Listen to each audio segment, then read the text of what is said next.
Yun po, I hope you all enjoyed watching the film like we did. I can see, it was nice to see na tumatawa din kayo along with us bawat scene, and gusto ko lang masabi na ang galing talaga ni Paolo mag-jump scare. So, congratulations to all of us. Hi, I'm Geraldine Jennings with the Anastasia.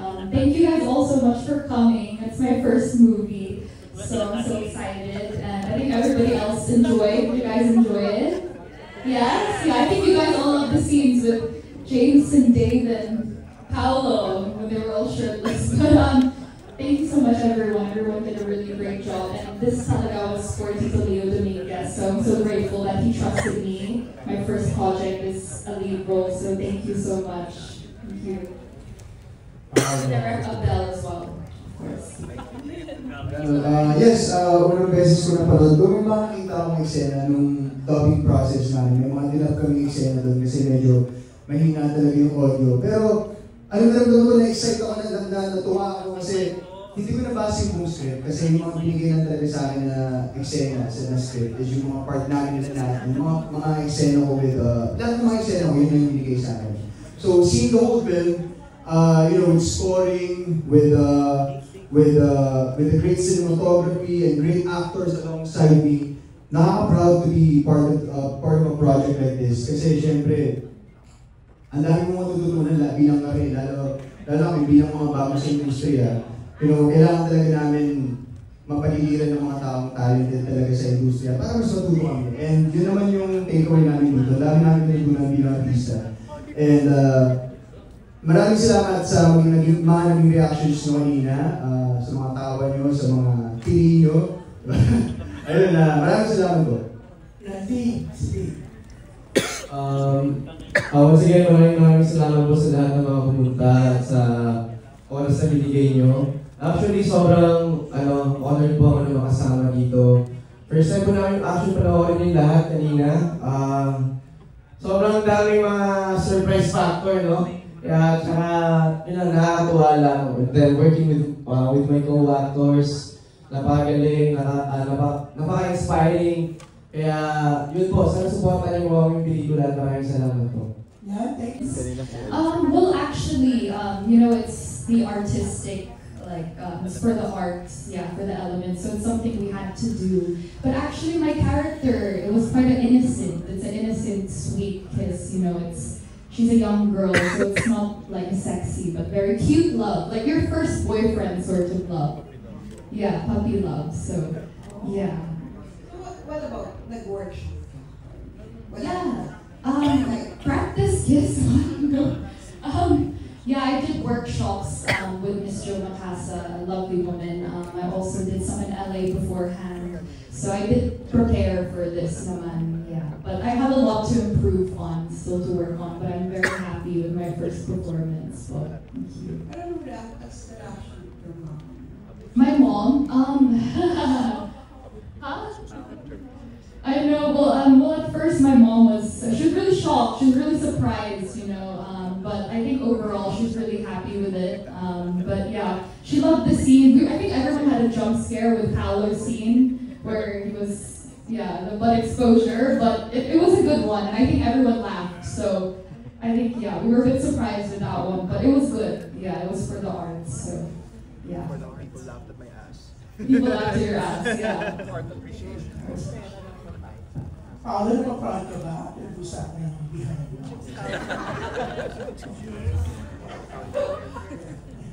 Yes, lagi naman po akong proud sa mga trabaho na ibibigay sa akin. Lagi akong excited, to act out different types of characters and, to add all kinds of nuances and to add all kinds of characteristics. So yes, this is a project I'm really proud of. And I'm sure lahat kami proud tayo dito sa project talaga na ito. Kitang-kita naman sa reaction ng audience. So yeah, 100% proud. So, thank you Direk, tsaka syempre kay Miss Gina, and syempre kay Sir Leo, rest in peace po. Ayun. Ang bongga Direk, no? Hindi siya yung first, yung original choice talaga sa role, pero siya yung the best. The best. Gusto na tayo magkunwari, pero he's the best kasi ang bongga, kung hindi si Paolo yan, hindi ganyan maganda.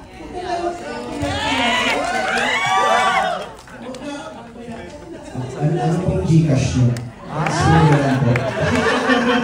Perfect talaga. Di ba, Direk? Kasi na-imagine ko yung dapat na original na ano, hindi magiging ganyan kaganda. I totally agree. It was really a blessing in disguise na biglang nagkaroon ng changes and one of which pinasok nila si Paolo. Hindi ko yung unang actor kasi ayaw na ng girlfriend niya dahil na-shock sa mga eksena. Si Paolo, kumayan, di ba? Si Dennis talaga, gusto ko magkakaplastic. Trivia lang. Yeah, comment for Malas. Ito, mas mataray katulad ko eh. Iis niya kanina.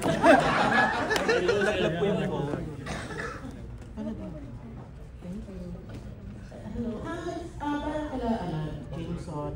Ay, parang Jameson. Paano pinagandaan yung pelikula? Yung mga sino mo, especially yung sa dagat. Yes. Yes. And what made, was it uneasy, yes? Gagawin yung ganong scene? Easiest? Di naman. Kasi malamig talaga sa tubig. So, medyo nahirapan ako. Pero, di naman. I'm slowly becoming comfortable in my own skin. So, di naman. I find it fun to do scenes like that. Medyo nakaka-conscious lang talaga. May tanong dito, bakit hindi ka daw napakita ng Ha? Nakaka-all ka na. Ano tipo-tipo na lihan mo? Napanood niya? Next time naman, siguro hindi mo naman. Break time mo na. May tanong, ikaw nagtanong mo. Eto naman si Miss Ana sa Leso of TV Patrol. Yes, Ana. Hello.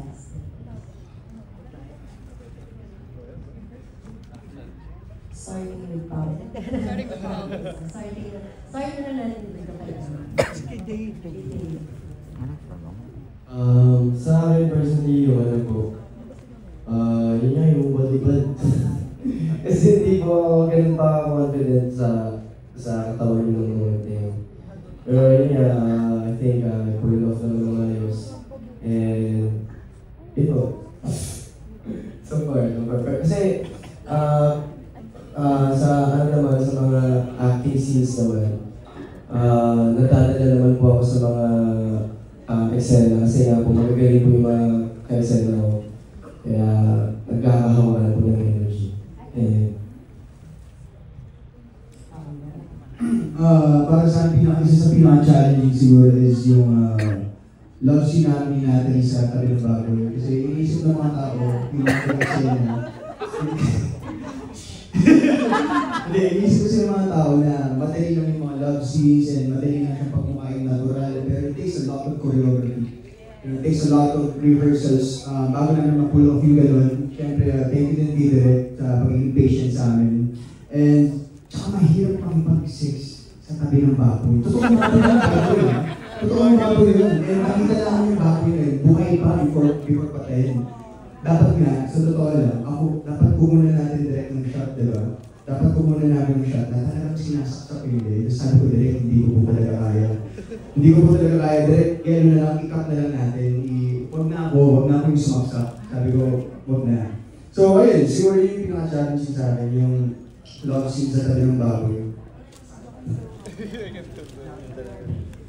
For me, yung pinaka-challenging, I think the angry scenes as well, where I have to be like super magalit, because I'm not like that in person, so I have to really bring that back. But also the scenes with Paolo when we were in the babuyan, the piggery, there's a really strong parang amoy, right? And I was like holding my nose in it. Yeah, punching smell. So yeah, good thing we didn't do that scene. I don't know how you did that like the whole time, but yeah, so that's what thank you. Jeremy, question na lang din before we produce. His first movie mo, kamusta seniors sa Lumansi? Nailang ka ba? Or are you comfortable? How does it feel? First time? First time, oh, it feels so surreal. It feels really strange. Because it's different when it's so big. I watched it beforehand on my phone, but it's different. But I'm just seeing everybody's reaction. I'm just so happy. So yeah, I feel relieved that it's out now. So more relaxed, I would say, happy.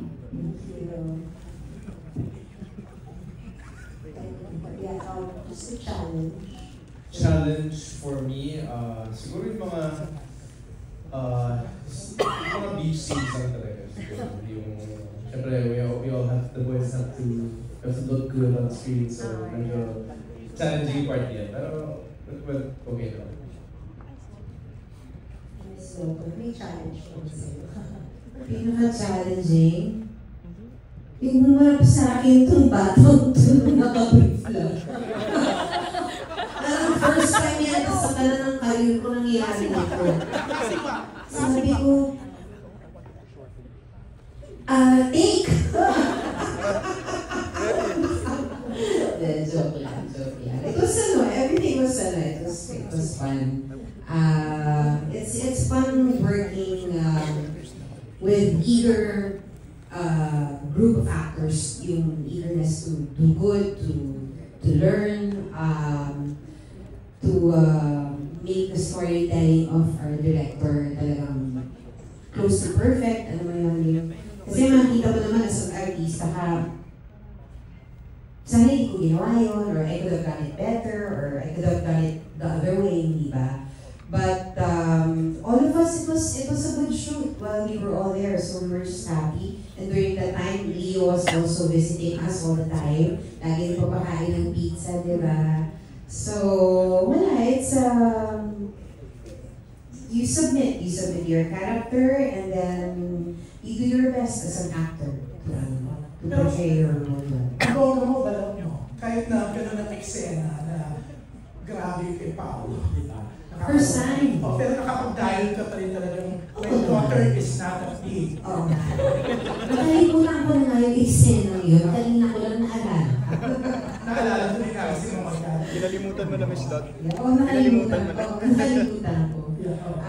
But yeah, na-deliver naman. Okay naman. Sabi nila, okay. So, trust our director. Thank you.